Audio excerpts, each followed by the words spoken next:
Hello everyone, welcome in GDC. मैं प्रियंका, आपकी paediatric की टीचर, और आज हम पढ़ने वाले हैं ग्रोथ एंड डेवलपमेंट के आगे के टॉपिक्स। आज हम क्या पढ़ने वाले हैं? चाइल्ड हेल्थ में ग्रोथ एंड डेवलपमेंट, जो बहुत इंपॉर्टेंट है as a practical aspects also, और आपके एग्जामिनेशन एस्पेक्ट से बहुत इंपॉर्टेंट टॉपिक है।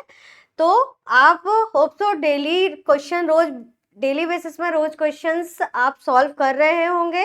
जिसे सॉल्व करने के लिए अभी तक आपके फ़ोन में जीडीसी ऐप डाउनलोड हो चुका होगा, जिसे डाउनलोड करने में वन टाइम आपको 10 रुपीज़ पे करने हैं, और आप रोज अपने डेली क्विज टाइम शेड्यूल के अकॉर्डिंग प्रॉपर सॉल्व कर सकते हैं और अपनी तैयारी को बेहतर बना सकते हैं। आप अपना इससे स्टूडेंट्स आपको क्या बेनिफिट होगा कि आप अपना एनालाइजेशन खुद से कर पाएंगे कि आप जिस बेसिस में पढ़ाई कर रहे हैं वो प्रॉपर चल रही है, नहीं चल रही, आप कहाँ लैग कर रहे हो, उसको कहाँ आप इम्प्रूव कर सकते हो, अपने शेड्यूल में कहाँ चेंज कर सकते हैं, वो आपको करना स्टार्ट होगा। तो आप जल्दी से जीडीसी प्ले स्टोर में जाकर जीडीसी ऐप को डाउनलोड कर लीजिए और डेली क्वेश्चन डेली बेसिस में करना स्टार्ट कर दीजिए।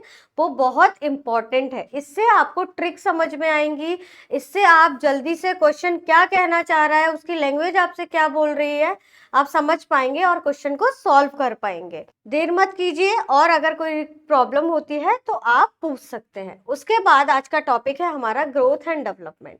ग्रोथ एंड डेवलपमेंट, यहाँ पे कुछ इमेजेस आपको दिख रही होगी, छोटे, फिर उससे बड़ा, फिर आपको बड़ा, प्री स्कूलर तक के एज के बच्चे हैं। तो यहाँ पे बच्चा कैसे कैसे अपने डेवलपमेंट की तरफ बढ़ता है, ये यहाँ पे ये बताना चाहते हैं। ठीक है, उसमें सबसे पहले मैंने अभी हम डिस्कस किया हाइट के बारे में। हाइट के बारे में assessment of height, assessment of height क्या है, कैसे जरूरी है, वो सब आप इसमें देखेंगे। जिसमें एट बर्थ कितना हो रहा है बच्चे का हाइट, डबल कब हो रहा है ना, डबल कब हो रहा है, ट्रिपल कब हो रहा है, ये सारी चीजें हमने डिस्कस की थी। और अब हम नेक्स्ट डिस्कस करने वाले हैं, वो क्या है, वो है आपका assessment of height, assessment of height, rate increase in height. मतलब किस हिसाब से हाइट आपकी बढ़ रही है, वो ये आपसे बताना चाहते हैं। तो फर्स्ट इन्होंने बोला, फर्स्ट टू 6 मंथ में बच्चा कैसे बढ़ रहा था, 2.5 सेंटीमीटर पर मंथ के हिसाब से उसकी हाइट क्या हो रही थी, इंक्रीज हो रही थी। उसके बाद 6 टू 12 मंथ्स मतलब हाफ ईयर का बच्चा हो गया है, तो उसमें कितनी बढ़ना स्टार्ट हो गई, 1.25 सेंटीमीटर पर मंथ के हिसाब से बढ़ना स्टार्ट हो गई। उसके बाद जैसे ही बच्चा यहाँ पे 1 to 2 ईयर का हुआ, तो वहां पे आपकी हाइट, बच्चे की हाइट कितना बढ़ना स्टार्ट हो गई, 1 सेंटीमीटर पर मंथ के हिसाब से बढ़ना स्टार्ट हो गई। 1 to 2 ईयर। मैंने आपको एक स्टार्टिंग में एक और चीज बताई थी कि आपको दो चीजें हमेशा याद रखनी है, एक इन्फेंट प्यूबर्टी एज, जिसमें हमें सबसे ज्यादा प्यूबर्टी एज में सबसे ज्यादा ग्रोथ एंड डेवलपमेंट हमको देखने को मिलता है। ग्रोथ और डेवलपमेंट सबसे ज्यादा हमें इन्फेंट्स में और प्यूबर्टी एज में सबसे ज्यादा देखने को मिलता है ना। फिर उसके बाद आपने 1 to 2 ईयर में देखिए, यहाँ पे 1 सेंटीमीटर पर मंथ के हिसाब से बढ़ना स्टार्ट हो गई। नेक्स्ट है हमारा 2 to 3 ईयर्स एज में 0.7 सेंटीमीटर पर मंथ के हिसाब से बढ़ना हो गई। और 3 to 4 ईयर में आप देख पाएंगे 0 to 6 सेंटीमीटर पर मंथ के हिसाब से बढ़ना स्टार्ट हो गई। क्योंकि आप रेट ऑफ इंक्रीज हाइट, आप इसमें रेट देख रहे हैं। आपने देखा फर्स्ट मंथ के कंपैरिजन में जब वो 4 ईयर में बढ़ा, यहाँ पे क्या हो गया, रेट इसकी कैसी हो गई, डिक्रीज आपको देखने को मिल रही है। नहीं तो जैसा मैंने आपको पहले बताया, अगर जैसा 1 to 6 मंथ में बढ़ रही थी, अगर इसके हिसाब से बढ़ेगी तो आप कितने लंबे हो जाएंगे, है ना, आप तो आसमान को छूने लग जाएंगे। तो आपको आसमान को छूना है, लेकिन अपने कामों से, है ना, हाइट से छूने से कोई फायदा नहीं है। सो कम टू द टॉपिक। तो यहाँ पे क्या है हमारा, 1 to 6 मंथ में क्या होगा, बच्चे की हाइट नॉर्मली सेंटीमीटर बढ़नी चाहिए, क्योंकि 1 ईयर का जब बच्चा हो रहा है तो हमारी हाइट कितनी हो रही है, 75 सेंटीमीटर आपको देखने को मिल रही है ना। उसके बाद 6 to 12 मंथ में आप देखेंगे 1.25 सेंटीमीटर, मतलब धीरे धीरे रेट ऑफ इंक्रीज क्या हो रहा है, डिक्रीज हमें देखने को मिल रहा है। इनिशियल फेज में ज्यादा था और जैसे जैसे बच्चा बड़ा हो रहा है वो हमें कम देखने को मिल रहा है। तो ये है आपका rate of increase in height. उसके बाद कुछ मैंने आपको यहाँ पे पॉइंट्स ऐड किए हैं, जैसे आपने हाइट तो मेजर कर ली, लेकिन आप अगर इन्फेंटोमीटर से कर रहे हैं, इन्फेंटोमीटर से अगर आप हाइट मेजर कर रहे हैं तो वो आप कब तक कर सकते हैं, up to 2 years of age तक कर सकते हैं। और स्टेडियोमीटर से मतलब बच्चे को खड़ा करके आप हाइट ले रहे हैं तो आप मतलब 2 इयर्स, और आफ्टर 2 ईयर का बच्चा है तो उस टाइम पे आप ये देखने को मिलेगा आपको। क्या, अगर बच्चा इंपॉर्टेंट है आप स्टार मार्क कर लीजिए अपनी कॉपी में। आप जैसे भी हाइलाइटर यूज करते हैं, स्टार मार्क करते हैं, इंपॉर्टेंट लिखते हैं, जैसे भी आप लिखते हैं इसको इंपॉर्टेंट कर लीजिए, क्योंकि इन्फेंटोमीटर से अप टू 2 इयर्स तक ही हम कर सकते हैं। और स्टैडियोमीटर मतलब स्टाडियो मतलब खड़ा करके बच्चे को कब हाइट कब से ले सकते हैं, 2 इयर्स और आफ्टर 2 इयर्स, 2 इयर्स तक ले सकते हो या after 2 year of the age तक आप ले सकते हैं। ठीक है, तो यहाँ पे हमें क्या देखने को मिला है स्टूडेंट्स, यहाँ पे हमने देखा रेट ऑफ, मतलब जब बच्चा पैदा हुआ तो उसकी हाइट थी कितनी थी, 47 to 52 सेंटीमीटर। वन वर्ड में मैं बोलूँ तो 50 सेंटीमीटर। जहाँ पे आपने देखा कि उसकी हाइट डबल कब हो रही थी, जब वो 4 ईयर ऑफ एज का हो रहा था, जो कितनी हो रही थी 75 वो 100। जब आप ये वन ईयर का जब बच्चा हो रहा था तो आपको 75 देखने को मिल रही थी, और 4 ईयर का जब बच्चा हो रहा है तो आपको कितना देखने को मिल रहा था, 100, अप्रोक्सीमेटली 102 देखने को मिल रहा था। बट इसे हम 100 कंसिडर भी कर सकते हैं। और आपकी ट्रिपल कब हो रही है, वो हो रही है आपकी क्या, 10 ईयर ऑफ दी एज में आपको देखने को मिल रही है हाइट तिगुनी बढ़ी हुई, है ना। तो यहाँ पे क्या है, मेजर करने के टाइम इन्फेंटोमीटर, अगर 2 साल से कम का बच्चा है या 2 साल तक का भी बच्चा है तो आप इन्फेंटोमीटर यूज करेंगे, और स्टैडियोमीटर आप यूज करेंगे आफ्टर, जब अगर बच्चा 3 साल का आपके पास आ रहा है तो आप स्टैडियोमीटर से उसकी हाइट को मेजर करेंगे। कभी भी इन दोनों में कंफ्यूज नहीं होना कि इन्फेंटोमीटर हमें कहाँ यूज करना है। इन्फेंट कोरिलेट, इन्फेंट तो मैंने आपको 0 to 1 ईयर तक का एज का बताया ना, तो इन्फेंटो, लेकिन यहाँ पे हम 0 to 2 ईयर का जो बच्चा है उसका हाइट मेजर करेंगे। लेकिन यहाँ पे हम क्या कर रहे हैं, स्टैडियोमीटर आफ्टर 2 ईयर के बाद 2 ईयर के बाद यूज कर रहे हैं, तो ये आपको याद रखना है। उसके बाद नेक्स्ट है हमारा head circumference. Head circumference normally आपको पता है एट बर्थ टाइम कितना कितना है, 33 to 35 centimetre. Most important head circumference, अगर इससे जो आपका ये नंबर है 33 to 35 सेंटीमीटर, अगर इससे इधर कम होता है ना, मान लीजिए रेंज 32 में आएगी तो बच्चा कैसा आपको देखने को मिलेगा, माइक्रोसेफेली देखने को मिलेगा। अगर इससे बड़ा होगा तो क्या होगा, मैक्रोसेफेली की कंडीशन आपको देखने को मिलेगी, क्योंकि इसी डायामीटर के अकॉर्डिंग हम बता पाते हैं कि बच्चे का हेड सरकमफेरेंस नॉर्मल है या नहीं है ना। हेड सरकमफेरेंस को मेजर करते हैं तो आपको ये रीडिंग हमेशा याद होनी चाहिए। उसके बाद 6 मंथ दी एज में आपको कितना देखने मिल रहा है, दैट इज 43 सेंटीमीटर। उसके बाद 1 ईयर की एज में कितना देखने को मिल रहा है आपको, 45 सेंटीमीटर। देन एडल्ट में आपको देखने मिल रहा है 52 to 50 सेंटीमीटर आपको देखने को मिल रहा है। आपको लमसम में कुछ नंबर जैसे 50 है तो उसमें क्या है, आपकी जो आपकी अम्लाइकल कॉर्ड थी उसकी लेंथ भी होती है ना।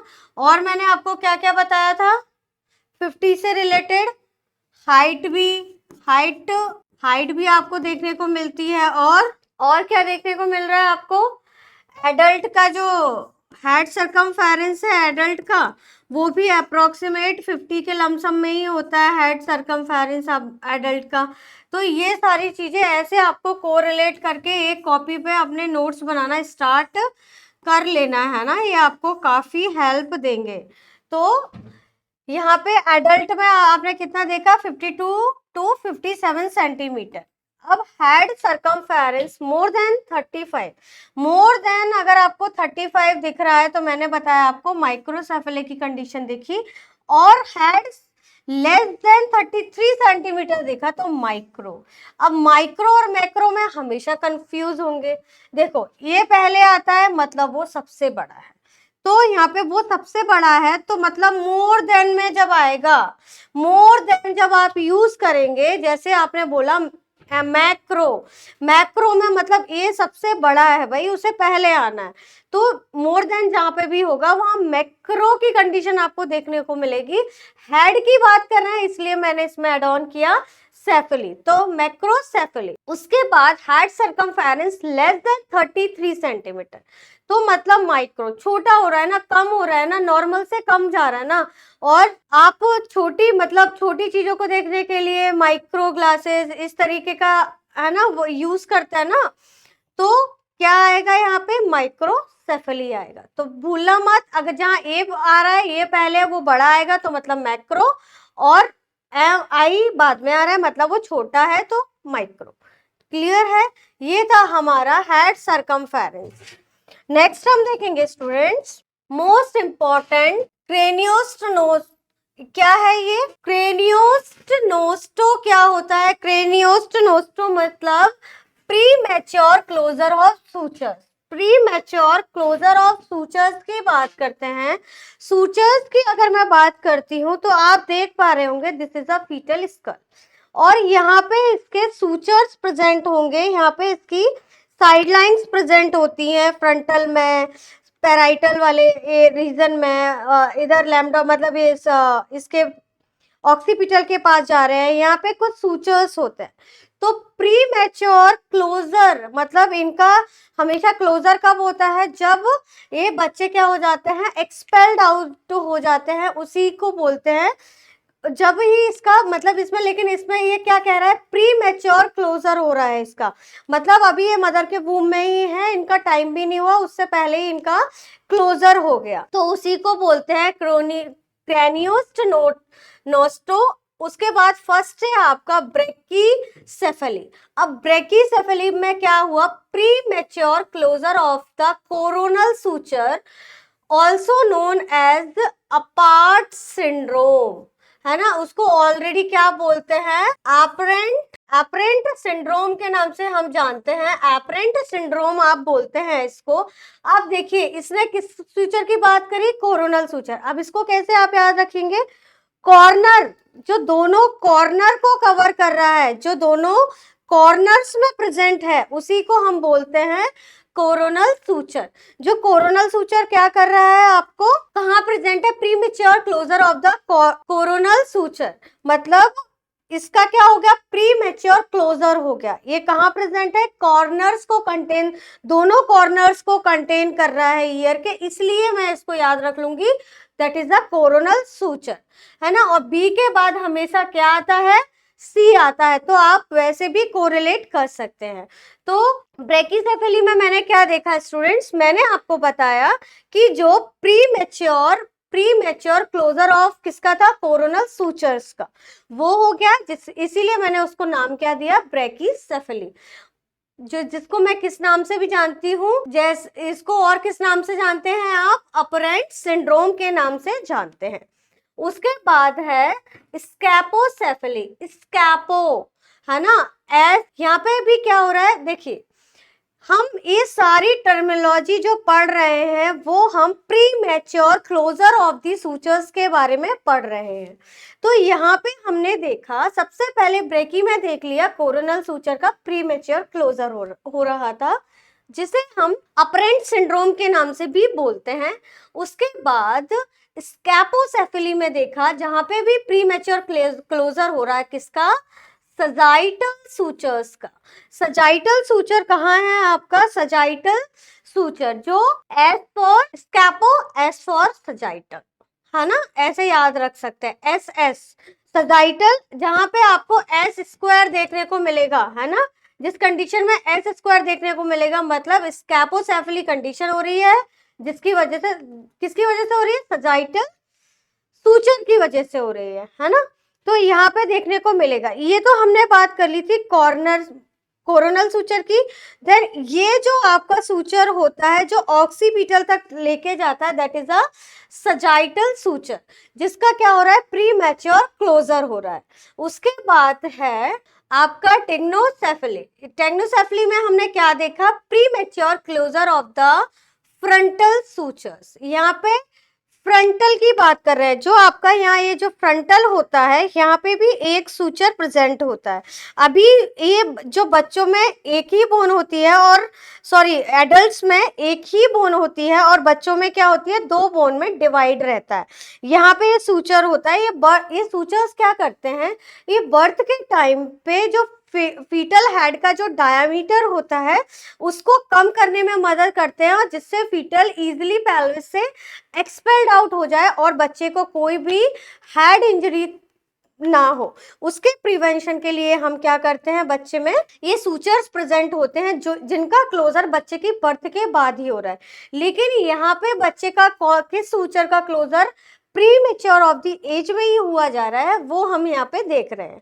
तो नेक्स्ट है आपका प्लेगियोसेफली। प्लेगियोसेफली में आपने देखा फ्लैट हेड सिंड्रोम, मतलब फ्लैट हेड सिंड्रोम आपको देखने को मिलता है।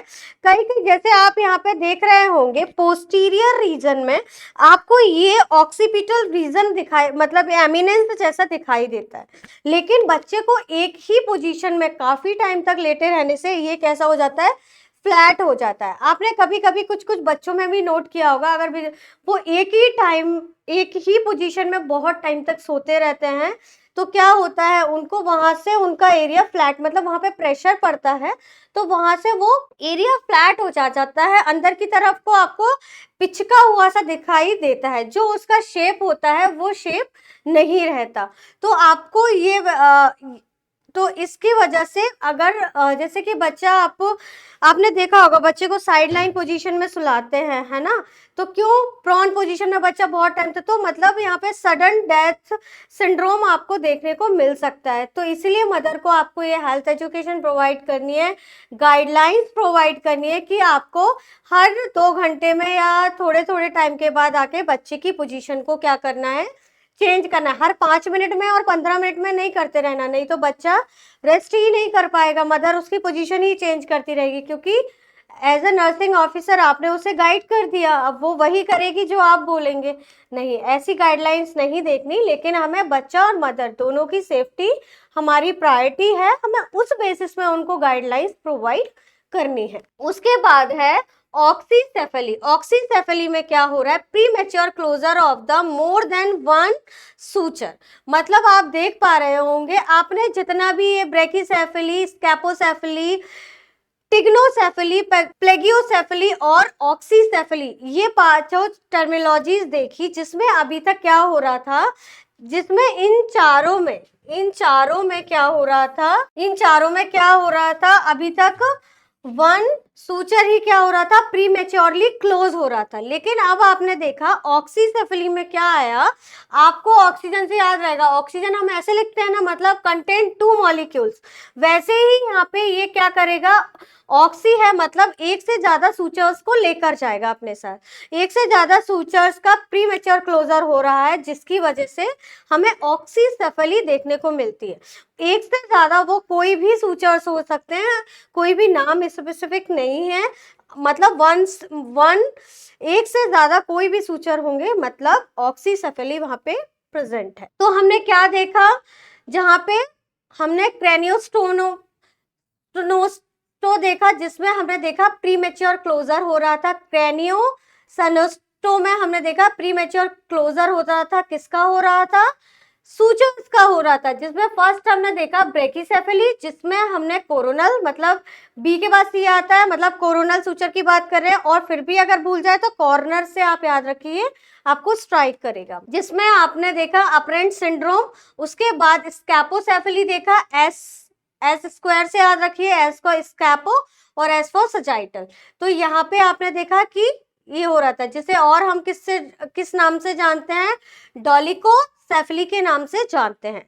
नेक्स्ट देखा आपको टिग्नोसेफेली, जिसमें हमने देखा फ्रंटल सूचर्स का हो रहा था। उसके बाद प्लेगियोसेफेली में देखा, जहां पे प्लेगियो फ्लैट आपको सरफेस देखने को मिला, एंड ऑक्सीसेफेली, जहां पे एक से ज्यादा सूचर का प्री मैच्योर क्लोजर हो रहा था, है ना। तो ये आपको जानना बहुत इंपॉर्टेंट है। उसके बाद नेक्स्ट है हमारा most important body mass index, also known as Quetelet index, also known as Quetelet index. इसको और किस नाम से जानते हैं, क्वेटलेट इंडेक्स। मार्क कर लीजिए, स्टार मार्क कर लीजिए। देन उसके बाद है major body fat basis on the height and weight. हम इसमें बीएमआई, बहुत इंपॉर्टेंट टॉपिक है बीएमआई, जिसे हम बोलते हैं बॉडी मास इंडेक्स, जिसमें हम मेजर कर रहे हैं क्या, बॉडी के फैट के अकॉर्डिंग हाइट और वेट को क्या कर रहे हैं स्टूडेंट्स, मेजर कर रहे हैं। जिसमें हमने देखा बीएमआई का फॉर्मूला होता है weight in KG, height in square, मतलब अपॉन में हमें वेट इन केजी में दिख रहा है और हाइट इन मीटर स्क्वायर में हम मेजर करते हैं। उसमें फर्स्ट है आपका नॉर्मल बीएमआई, हमें कितना होता है 18.5 टू 24.9 केजी पर मीटर स्क्वायर के हिसाब से होता है, जिसमें ये नॉर्मल होता है 18.5 to 24.9, that is a normal BMI. इसमें अगर बीच में 19 आ रहा है, 20 आ रहा है, 21 पॉइंट कुछ आ रहा है, तो ये क्या है, हमारी नॉर्मल वैल्यूज है, कोई प्रॉब्लम नहीं है। उसके बाद अंडरवेट एक कब देखने को मिल रहा है, मतलब लेस देन 18 है, तो ये हमारा अंडरवेट है। Overweight more than 25 centimetre 25 KG metre square अगर आपको देखने को मिल रहा है, तो यहाँ पे क्या है, ये ओवरवेट है। और ओबियस आप कब बोलेंगे, ओबियस मतलब मोटापा, वो आप कब बोलेंगे, जब ये 30 मोर देन 30 हो जाएगा। उसके बाद ओबियस 2 की कैटेगरी में कब आएगा, जब मोर देन 35 हो जाएगा। और ओबियस 3 की कैटेगरी में आएगा स्टूडेंट, मोर देन 40 हो जाएगा। और एक्सट्रीम ओबियस मतलब मोर देन 50 हो जाएगा, जहां पेशेंट को इमीडिएटली हॉस्पिटलाइजेशन की जरूरत है, जहां पे पेशेंट इमरजेंसी में क्या हो जाएगा, एडमिट हो जाएगा हॉस्पिटल में। तो ये हमें तब देखने को मिलेगा। तो बीएमआई बहुत इंपॉर्टेंट है, बीएमआई कैलकुलेट करना आना चाहिए आपको। और बीएमआई कैलकुलेट करने के लिए आपके पास पेशेंट की हाइट होनी चाहिए, जिसे आप मीटर स्क्वायर में कन्वर्ट कर सकते हैं, और वेट होना चाहिए, जिसको आप इस फॉर्मूले में पुट करके वैल्यू एक एडल्ट का बीएमआई निकाल सकते हैं, किसी का भी बीएमआई निकाल सकते हैं। नॉर्मल बीएमआई आपको बस ये रेंज याद रखनी है, 18.5 टू 24.9 है तो ये नॉर्मल है, इससे कम है तो वो अंडरवेट है, इससे ज्यादा है तो वो ओवरवेट है। अगर ओवीएस कब बोलेंगे, मतलब मोटा बोलना कब स्टार्ट कर देंगे, जब बीएमआई आपकी मोर देन 30 होगी। और ओवीएस के भी 2 कैटेगरी हैं, और 2 और 3, जिसमें आपको देखने को मिलेगा मोर देन 35 और मोर देन 40। और मोर देन अगर जब 50 चला जाएगा तो वो एक्सट्रीम ओवीएस में आपको देखने को मिलेगा। तो ये था आपका बीएमआई, जो बहुत इंपॉर्टेंट टॉपिक है, आप इसे बिल्कुल स्किप मत करिए। ये आप इसका फॉर्मूला भी, ये जो इसका फॉर्मूला है वो भी एग्जाम में पूछ लिया जाता है ना। तो आज हमने क्या क्या देखा स्टूडेंट्स, एक बार हम क्विक रिवीजन ले लेंगे। सबसे पहले हमने स्टार्ट किया असेसमेंट ऑफ हाइट, जहां पे हमने हाइट नॉर्मल कितना होता है वो देखा, दैट इज 50 सेंटीमीटर। इंचेस में कैसे कन्वर्ट कर सकते हैं, डबल कब हो रही है, ट्रिपल कब हो रही है, और एक ईयर के बाद आप इसे कैसे कैलकुलेट कर सकते हैं 3 के टेबल से, ये मैंने आपको ट्रिक के साथ ब्रीफ किया था। उसके बाद हमने देखा रेट इंक्रीज कैसे कैसे हो रही है, जैसे जैसे बच्चे की एज बढ़ रही है वैसे वैसे इसका जो रेट है वो डिक्रीज हमें दिखाई दे रहा है। और मोस्ट इम्पॉर्टेंट मैंने आपको बताया, इन्फेंटोमीटर से 2 ईयर के बच्चे की और स्टाडियोमीटर से आफ्टर 2 ईयर ऑफ एज बच्चे की हाइट को मेजर किया जाता है।